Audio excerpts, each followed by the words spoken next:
says that? Come on. I want to be able to see if the video is actually streaming properly.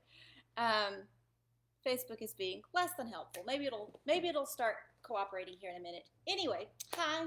I had a few minutes this afternoon, kind of waiting for something to finish processing. There we go.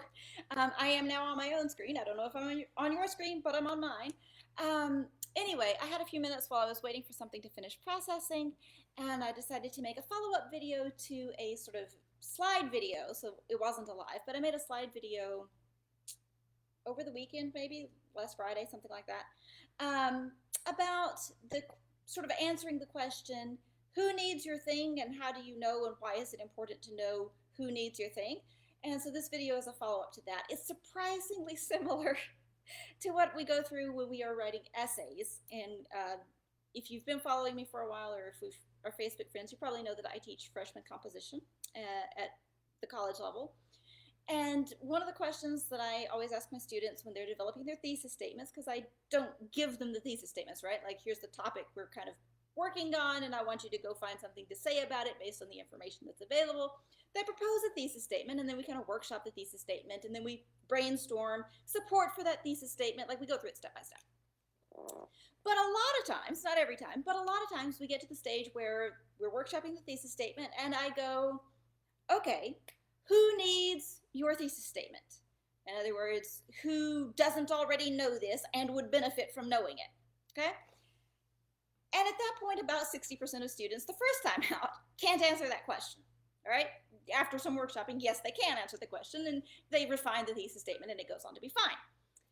It turns out that I have the same kind of conversation with clients when I am looking at their advertising and kind of working with them to figure out how to message more effectively. I say, okay, who needs your product or who needs your service? And usually I tailor that, like I identify a specific product or service, right? Like, we're not going to market your whole business right this minute. We're just focused on this one item that you've got for sale. Okay, who needs it? And very much like the students, clients often kind of, give me the deer in the headlights look and they go, well, I don't know. It seems like a cool thing. Somebody will want it. It is a cool thing, and somebody probably will want it, just like my students' thesis statements are not bad, and somebody does need to know what the stuff that's in the thesis statement, right?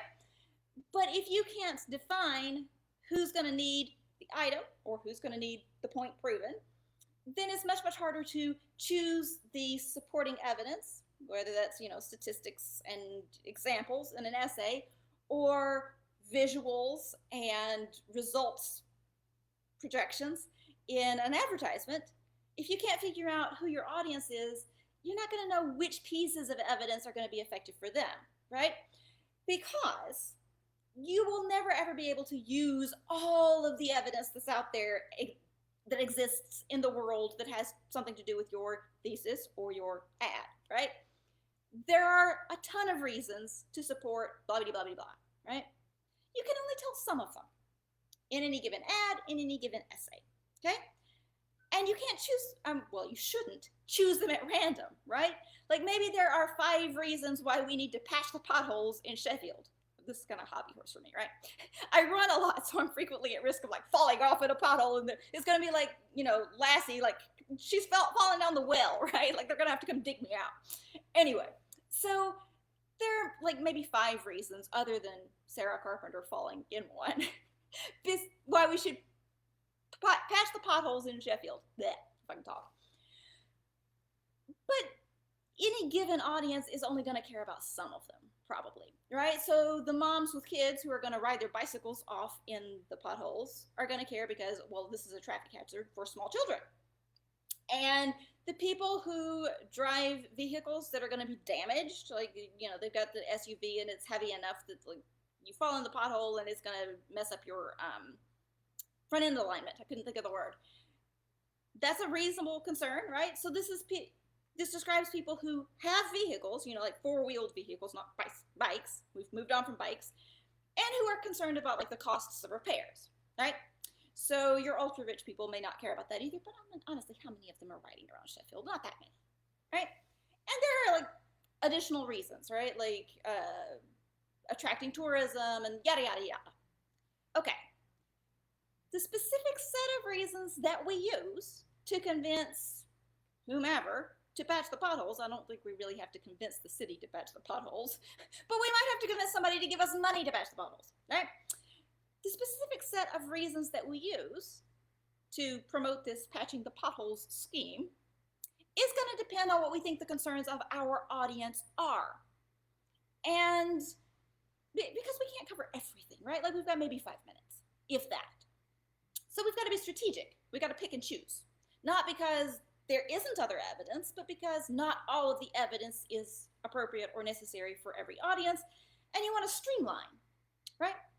So that's true with essays. It's true with making presentations to granting, yeah, that is a thing, organizations. It is true with attracting potential customers or clients for your business. You need to know for a specific item, okay, like not for your whole business, but for a specific item, a product or a service, who needs that thing and why. And once you know who needs that thing, right, like you know that it's a mom with 5 kids, all of them under the age of 13. She needs your super fast vegetable chopper because she plans on, she is the person, like I don't want to reinforce gender roles here, but in this case, the mom is the person who is preparing most of the meals, and time is of the essence because she has 5 kids under 13.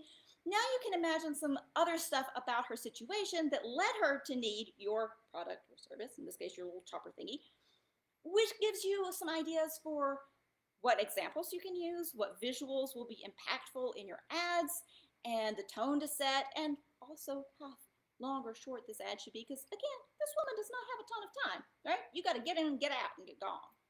So this is, you could pick a different example of a different audience. You could pick a different product that you're going to sell. You always need to know who your audience is, who needs the thing, so that you can imagine how they got into that situation, so that you can extrapolate some more stuff about what's going on with them, so that you can reach them where they are and explain how you can help. And that's key because the thing that you are selling to these folks should ideally be something that will help them, right? You don't just want to make a buck, you also want to make a buck, huh? But you will make more bucks from the same people if the thing that you sell them the first time is actually useful, right? You want return business, which means you don't want to sell something that somebody's not going to use. You want to sell something to the people who will actually use that thing. This is also part of knowing your audience. It all fits together. So that's my top tip for knowing audience. If you've got questions for me, I'd love to answer them. Stop by the comments and say hi. You can also email me info@theconsultingacademic.com. Thanks, everybody. Take care.